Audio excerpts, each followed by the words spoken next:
Postmodernism on 1980-ndatel Eestis levinud arhitektuuri ja kunstistiil. Mujal maailmas on see ka laiemalt levinud ja ka veidi varem, 70-ndatel juba, ja postmodernismi lõppu kui sellist ei olegi tegelikult paika pandud.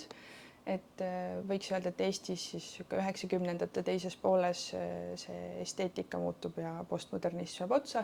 Stiilitunnused, just kui me räägime arhitektuurist, siis selline tugev geomeetriline stiil või joon jookseb läbi ja siis päris paljud arhitektid siin soovisid ja eelistasid ka sellist kohalikku või kontekstuaalset arhitektuuri, et võeti eeskuju siis ajaloolisest arhitektuurist mingit elementi või detaile siis kopeeriti uutele hoonetele.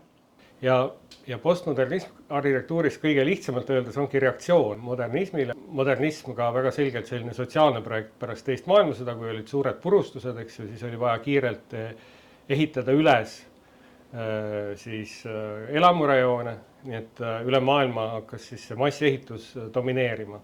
Ja postmodernism arhitektuuris kõige lihtsamalt öeldes ongi reaktsioon sellele domineerivale masseehitusele, domineerivale siis ka massiühiskonnale teatud mõttes, domineerivale sellisele massiinimese kasvatamisele. Et postmodernismi võib-olla üks keskseid nagu märksõna ongi individuaalsus ja siis see rõhumine sellisele individuaalsele huvile, maitsele, eelistusele. See on väga hea küsimus. See on Eesti jällegi selline väga eriline situatsioon, et 1965. aastast hakkas käima siis regulaarne laev Helsingist Tallinna. See side oli peamiselt ühepoolne, et Soome turistid tulid Tallinna, et väga raske oli Soome pääseda, eks ju, saada väljasõiduluba ja viisat, aga Soome turistid tulid Tallinna ja väga palju tuli Soome kultuuriinimesi hakkas käima. Teine oluline allikas oli Kunstiinstituudi raamatukogu, kuhu ikkagi telliti väga palju lääne ajakirju, kuna arhitektuuri ja disaini peeti poliitiliselt neutraalseks. Ja oluline oli nii-öelda läänest õppida, sest et õppida ja neid ületada või neile ära teha. Ja siis oli veel välismaa sugulased nagu ikka. Et näiteks Jüri Okasel oli, kelle isa oli siis tuntud kunstnik Evald Okas. Neil olid sugulased Ameerikas, kes siis saatsid neile ka ajakirju ja raamatuid. Ja siis oli veel neljas oli väliseestlased, kes hakkasid käima millalgi 70-ndatel aastatel, kes tõid ka päris palju kirjandust. Nii et see raudne eesriie ei olnud päris raudne, et ta oli pigem selline juust või selline poorne, et seal olid augud sees. Et osa neid uurijaid on kasutanud nailon kardina metafoori. Valdavalt läbi erialase kirjanduse, et Eesti arhitektidel oli küll piiratud, nagu loetud raamatukogudes või siis ka üksteise vahel nagu käest kätte laenates, jagati erialakirjandust, mis oli siis välismaal välja antud, et olid sellised üksikud arhitektuuri ajakirjad või ka mõned teoreetiku tekstid. Kõige olulisem on Robert Venturi tekstid, et tema on selline postmodernismi aluspanija. Ja siinse kandi teoreetikutest peaks mainima ka Soome teoreetikut Juhani Pallasmaad, kelle raamatuid siinsed arhitektid lugesid. Ja lisaks muidugi ka on ju visuaalne keel, et nendes ajakirjades olid pildid. Päris palju on nagu võimalik leida seoseid, et on üks pilt ja siis on tekkinud maja, millel on mõningad sarnased jooned. Ja kui oli on ju võimalus, siis arhitektid käisid ka tegelikult välisreisidel, et mingil määral nad puutusid kokku ka siis on ju reaalselt siis postmodernistlike hoonete keskkonnas. Et arhitektuur sündis siis suurtes büroodes kollektiivse loominguna ja ütleme, Tallinnas oli kõige olulisem siis asutus oli Eesti projekt, kus projekteeriti kõik need kuulsad mäed, Musta, Lasna, Õismäe. Siis projekteeriti seal kõik olulisemad avalikud hooned nagu EKP maja, praegune välisministeerium või siis linnahall või poliitharidusmaja ja nii edasi. Aga selle postmodernismi või reaktsiooni selliseks hälliks sai hoopis maaehitusega tegelev EKE projekt, mis oli siis ka Tallinnas asus, aga nende tellijateks olid kolhoosid ja sovhoosid, peamiselt kolhoosid. Ja see kolhoosi ehitus oli see, kust võrsus paljuski selline postmodernistlik arhitektuur, sest et sinna EKE projekti olid koondunud noored arhitektid. See EKE projekt asutati alles 1966, nii et ta oli suhteliselt hiljutine võrreldes Eesti projektiga, mis tehti kohe pärast teist maailmasõda. Ja sinna koondusid sellised noored arhitektid, kes tahtsid asju teistmoodi teha ja nad kohtasid seal tellijaid, kes olid nõus selle teistmoodi tegemisega, ehk siis need kolhooside juhid, kelle peamine eesmärk oli maaehitus muuta selliseks, et see oleks atraktiivne, kuhu inimesed tahavad tööle tulla. Ja sealt sünnivad need sellised tohutud suured ka kultuurihooned, suured siis kolhoosikeskused, elamute piirkonnad, sest et individuaalelamud ja ridamajad ja need olid ka sellised atraktiivsed elukeskkonnad, mida linnas ei olnud võimalik omandada ja sellega väga palju meelitati ka tööjõudu maale, et pakume sulle paremaid elutingimusi. Sellel on mitu võimalikku vastust ja ma ei tea, kas ükski neist on nagu täiesti tõsi, peaks rohkem uurima. Aga esiteks see, et on ju mingisugused perspektiivid, et kui palju need väikelinnad, tänapäeval siis väikelinnad kasvavad tulevikus, et kui palju inimesi sinna tuleb, et see oli sellise perspektiiviga ehitatud, et ikkagi kõik potentsiaalsed elanikud saaksid käia kultuurimajas. Aga teisalt ka see, et tol ajal nagu lähetati teatrietendusi ja muusikale ja selliseid meelelahutusi siis teistesse väikelinnadesse või samuti ka kolhoosikeskustesse, mis on ju ka põhimõtteliselt kultuurimajad. Et teatrid olid nii-öelda tuuril ja selleks, et Paides saaks vaadata ooperit, oli vaja ka ooperi lava nagu standarditele vastavat saali. Ka see on üks võimalik põhjus, miks selliseid suuri maju ehitati. Aga põhimõtteliselt see Padise siis mõisakompleksis ümber ehitatud kauplus- ja söökla, mis oli 70. aastate teises pooles,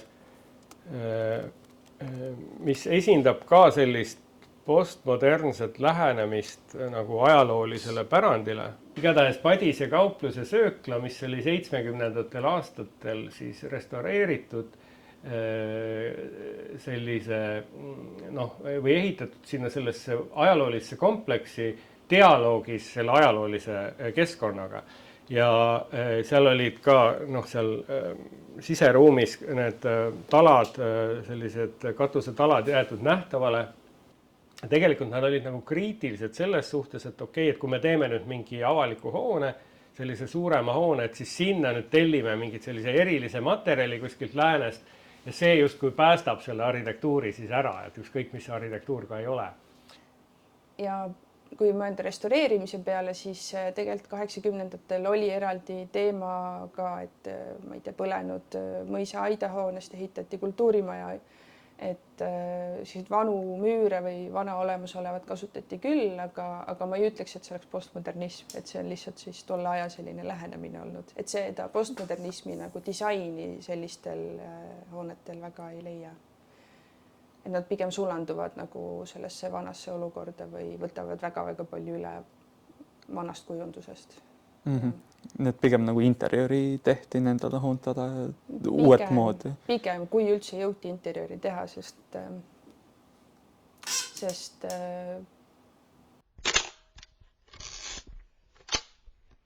et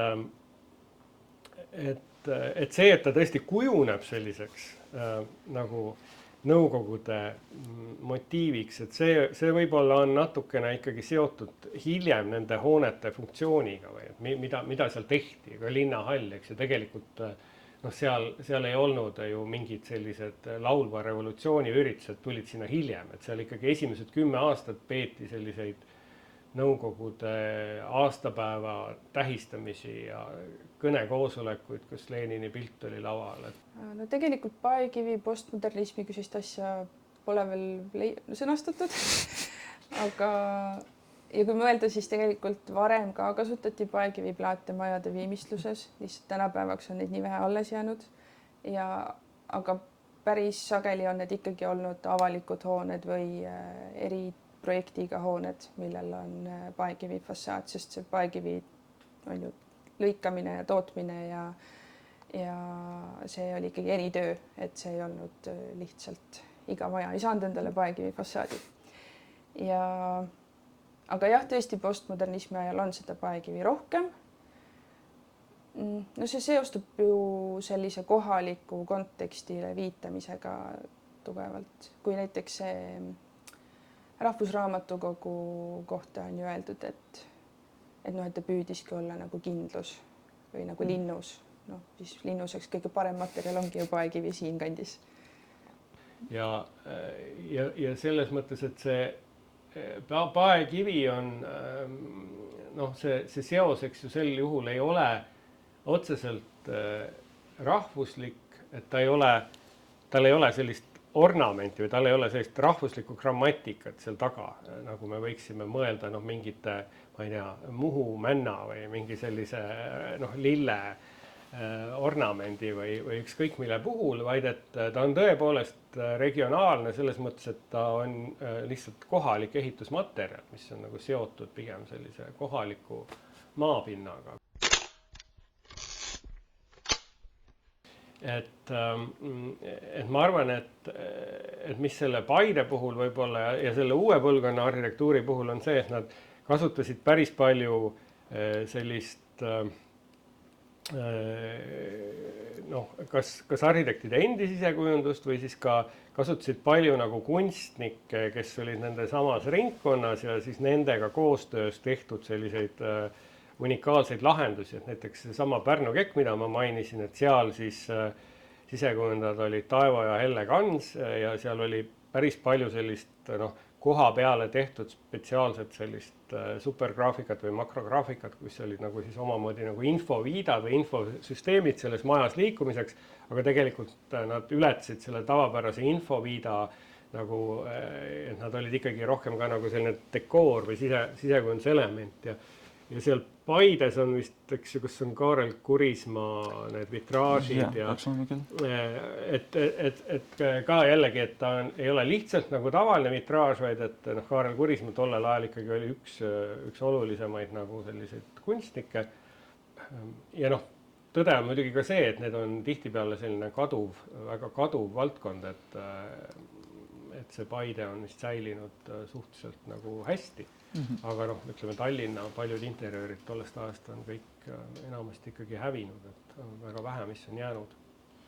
No just jah, et need selliste kunstnike tööde kasutamine ka, et see ühelt poolt tuleneb jällegi sellest Nõukogude süsteemist, kus monumentaalkunstnikud said suuri tellimusi, aga teiselt poolt need tulid nagu sageli nende enda nagu sõpruskonna seest, et need olid mingid sellised head tuttavad sõbrad, kes võeti kampa siis nagu tegema ja siis need tulemused olid tihtipeale nagu võib-olla ületasid sellist standardset igapäevast lähenemist. Ja on küll, kuigi seda sulaaja ja Eesti lipu värvidele viitamist nagu ajaloolistes või kunstiteaduslikes tekstides ei ole kohanud, aga see on tore tähelepanek, et jah, on.